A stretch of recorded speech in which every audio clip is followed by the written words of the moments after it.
নমস্কাৰ তোমালোক সকলোকে আসাম কেৰিয়াৰ পইণ্ট ইউটিউব চেনেলটোলৈ স্বাগতম জনাইছো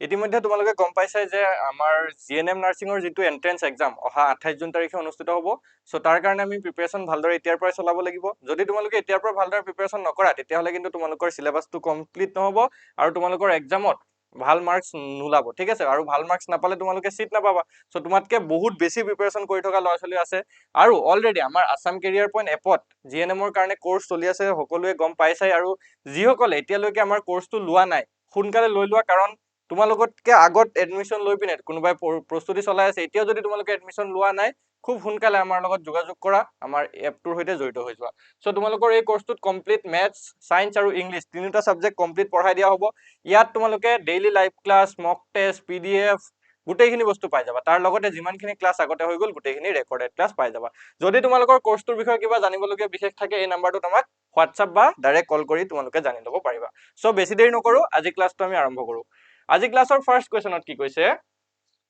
কোৱেশ্চনখিনি ভালকে চাবা যেতিয়া এক্সামত ম্যাথছৰ কোৱেশ্চন কৰিবা প্ৰথমতে কোৱেশ্চনটো ভালকে পঢ়িবা তাৰ পিছত সলিউশনটো কৰিবা ঠিক আছে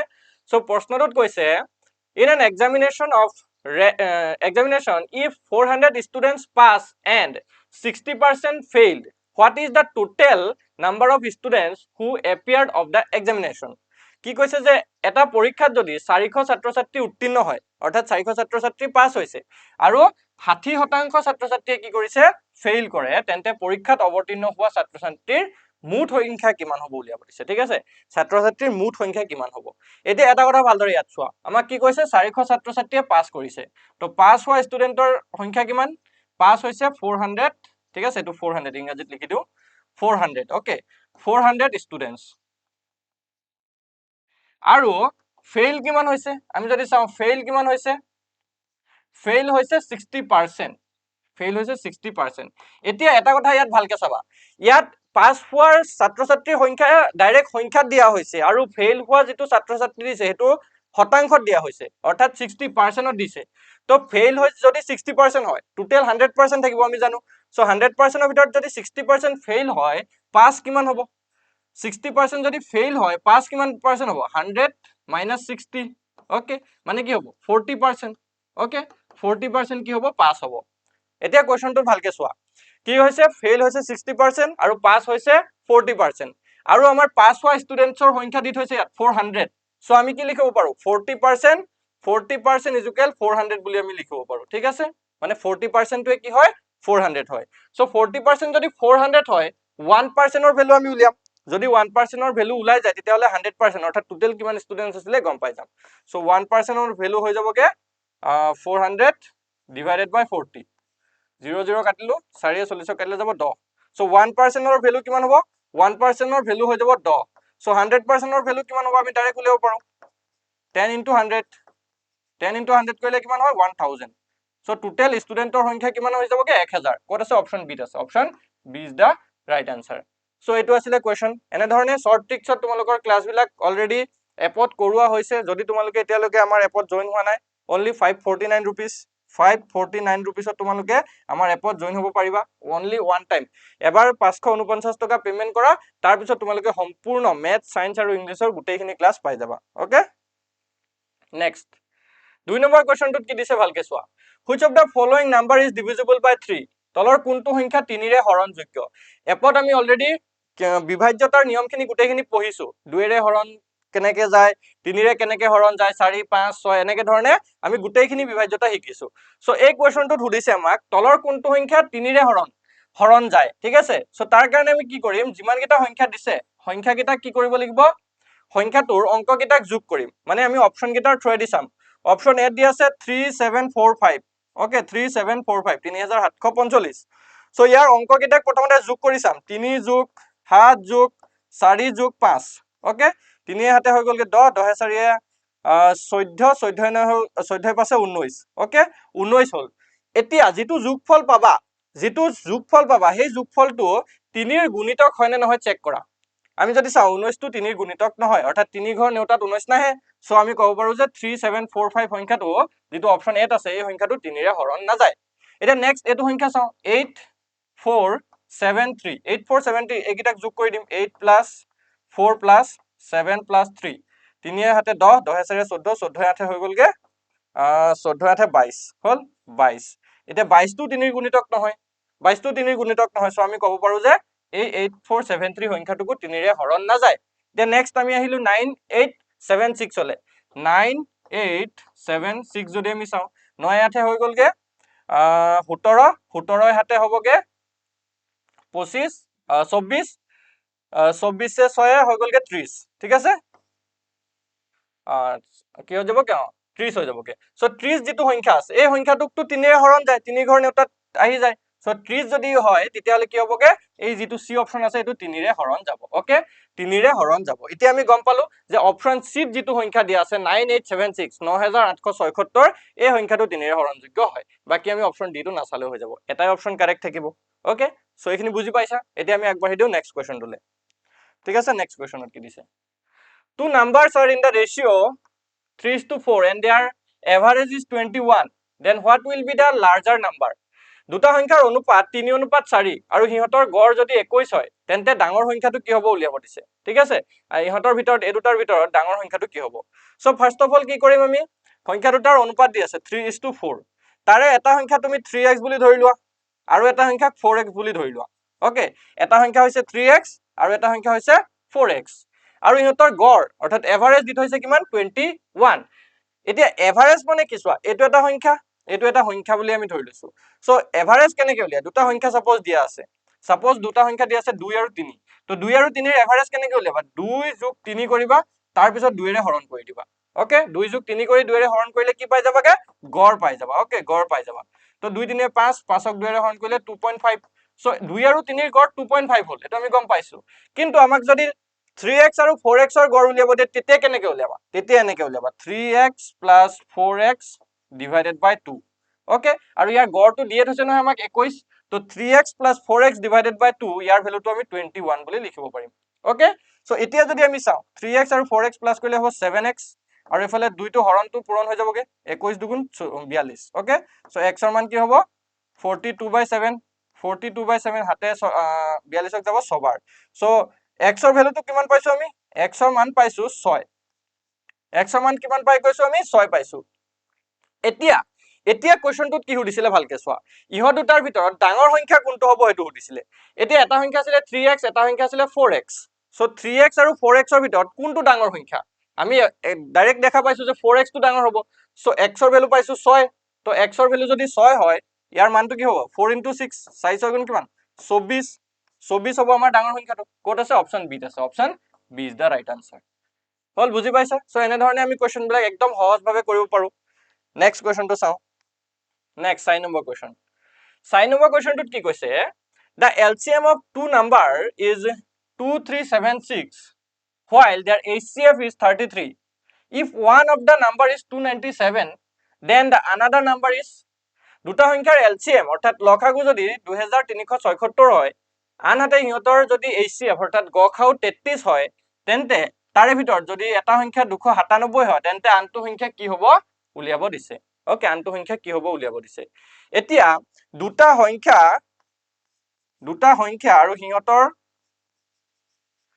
আৰু হিহতৰ লসাগু আৰু গসাগু অৰ্থাৎ LCM and HCF ৰ মাজৰ এটা সম্পৰ্ক আছে সংখ্যা দুটা আৰু ইহতৰ LCM আৰু HCF ৰ মাজৰ এটা সম্পৰ্ক আছে সেই সম্পৰ্কটো কি বুলি কোৱা হয় লেটস সাপোজ দুটা সংখ্যা এটা হৈছে x এটা সংখ্যা হৈছে y ওকে এটা x এটা হৈছে y আৰু হিহতৰ LCM আৰু HCF যদি দুটা দিয়া থাকে তেতিয়া আমি কি পাও যে x * y = কি LCM * HCF ওকে LCM * কি হ'ব HCF এটো হৈছে সংখ্যা দুটা আৰু LCM আৰু HCF ৰ মাজৰ সম্পৰ্ক ওকে মানে কি যদি দুটা সংখ্যা দিয়া আছে আৰু হিহতৰ LCM HCF দি থৈছে তেতিয়া আমি ক'ব পাৰো যে সেই সংখ্যা দুটাৰ পূৰণফল x * y মানে সংখ্যা দুটাৰ পূৰণফল কি হয় লসাগু আৰু গসাগুৰ পূৰণফলৰ সৈতে সমান হয় ঠিক আছে লসাগু আৰু গসাগুৰ পূৰণফলৰ সৈতে সমান হ'ব তো ইয়াতে কি দি থৈছে আমাক ইয়াতে কি দিয়া আছে আমি যদি চাও ইয়াতে দি থৈছে আমাক LCM 2376 সো আমি ক'ব পাৰো 2376 into HCF কিমান 33 তাৰে এটা সংখ্যা দি থৈছে সাপোজ x টো দি থৈছে 297 তো আমি 297 লিখি দিলো হল ইনটু আৰু এটা সংখ্যা ধৰা আমি y লৈ লৈছো okay 2376 into 33 = 297 into y so y এর ভ্যালুটো যদি বহাব লগা হয় পাব লগা হয় আমি কি কৰিব লাগিব 2376 * 33 এই 297 টো এফালে পূৰণ হৈ আছে সমান চিনৰ এফালে লৈ আহিলে হৰণ হৈ যাব 297 ইকুৱেল y এতিয়া 33 যদি 297 কাটি দিয়ে এটো 9 বাৰ যাব ওকে 9 বাৰ যায় হৰণটো কৰি চাবা এটো 9 বাৰ যাব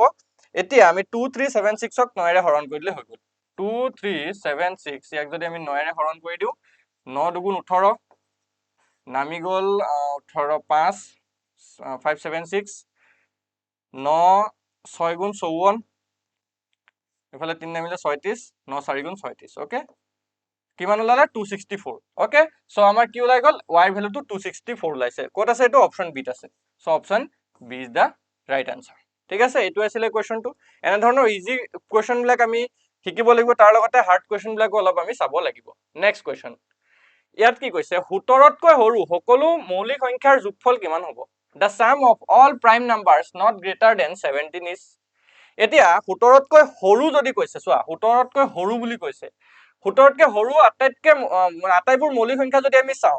এটা হৈছে 2 তাৰ পিছত 3 তাৰপা 5 7 তাৰ পিছত আহিব 11 তাৰ পিছত আহিব 13 17 তকৈ যদি সৰু আহে আৰু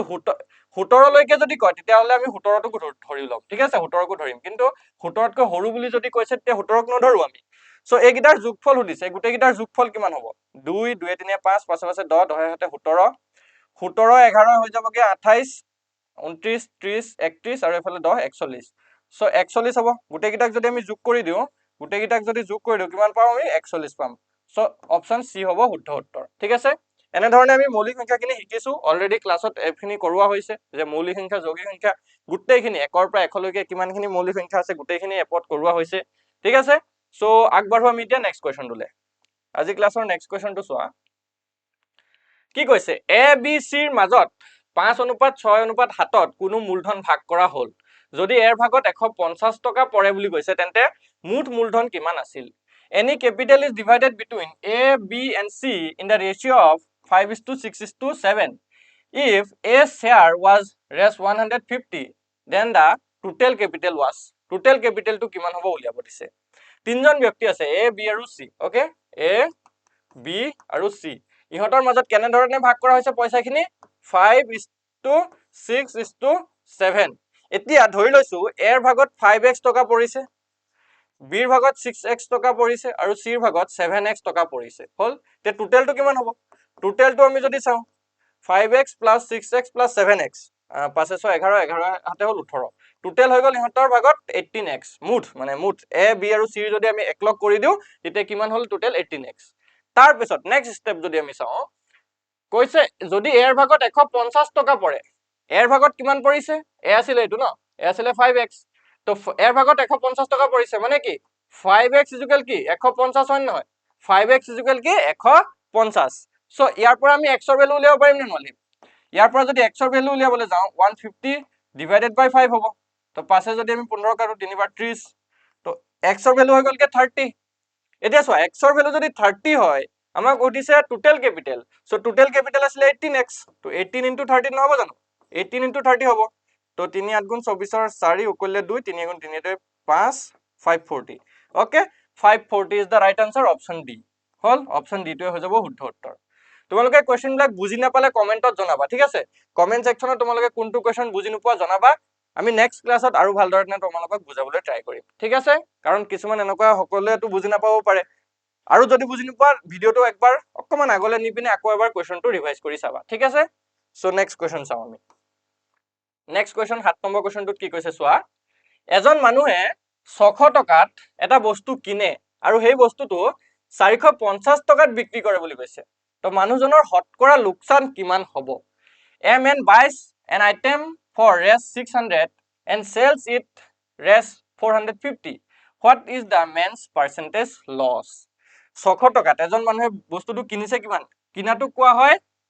CP okay CP cost price হৈছে 600 ওকে আৰু SP মানে হৈছে বিক্ৰী মূল্য ঠিক আছে সেলিং প্ৰাইস হৈছে 450 তো কস্ট প্ৰাইসৰ পৰা সেলিং প্ৰাইস যদি কম হয় আমি obviously গম পাইছো যে এই ক্ষেত্ৰটোত কি হৈছে এই টোটাল ক্ষেত্ৰটোত লস হৈছে আমাৰ লস হৈছে মানে কি লোকসান হৈছে ওকে লোকসান হৈছে সো লোকসান কেটকা হৈছে প্ৰথমতে এটো উলিওৱা লস কেটকা হৈছে তো লস উলিয়াবৰ কাৰণে কি কৰিবা CP মাইনাছ SP কৰা মানে 600 পৰা 450 বিয়োগ কৰা 600 পৰা 450 বিয়োগ কৰিলে থাকিব 150 তো লছ কিমান টকা হল সেই ব্যক্তিজনৰ কিমান টকা লছ হৈছে 150 টকা লছ হৈছে এতিয়া লছৰ পাৰ্চেন্টেজ উলিয়াব কৈছে মানে শতাংশত লছ কিমান হ'ব তো লছ পাৰ্চেন্ট উলিয়াবলৈ এটা ফৰ্মুলা আছে এটো তোমালোকে লিখি লবা লছ পাৰ্চেন্ট উলিওৱা ফৰ্মুলাটো হৈছে ওপৰত লছ ৰাখিবা তলত ৰাখিবা CP ঠিক আছে তলত কি ৰাখিবা CP ইনটু 100% কৰি দিবা ঠিক আছে ইনটু 100% কৰি দিলে আমি লছ পাৰ্চেন্ট পাই যাম তো লছ হৈছে ইয়াতে আমাৰ 150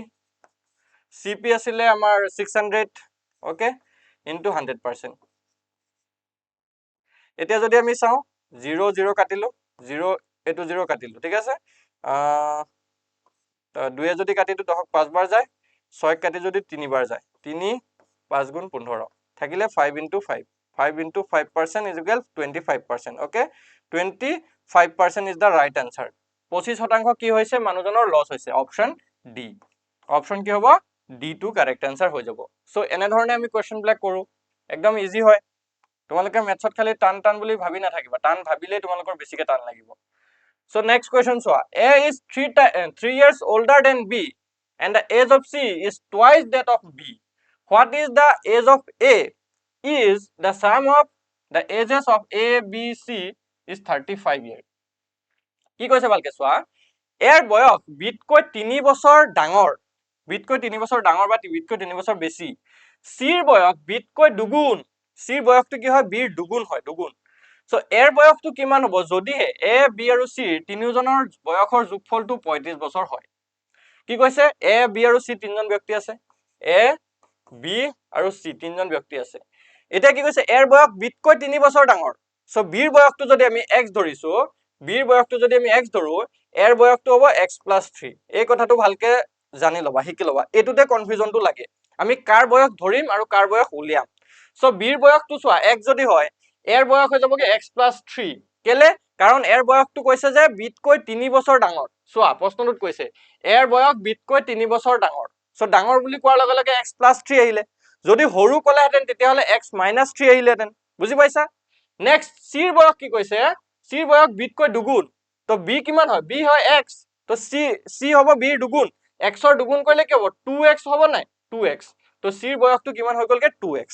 নেক্সট according to question যদি আমি চাও according to question কি হয় according to question চোৱা প্ৰশ্নমতে কি হয় তিনিটাৰ বয়স a b c তিনিটাৰ বয়স কিমান হয় 35 বছৰ যোগফলটো 35 বছৰ হয় মানে কি x + 3 plus x plus 2x হল এটো হৈছে a এটো হৈছে b এটো হৈছে c আৰু এই তিনটা যোগ কৰিলে কি হয় 35 বছৰ ওলাই ঠিক আছে এটা যদি আমি যোগ কৰি দিও x x x 2x 2x 2x 4x 4x equal কি হ'ব এটো 3 ফাল লৈ যাও মাইনাস হ'ব 35 - 3 তো 4x ইকুৱেল কি থাকিব 35 পৰা 3 গলে 32 হল তো x ৰ ভ্যালু কি হ'বগে x ৰ ভ্যালু হ'বগে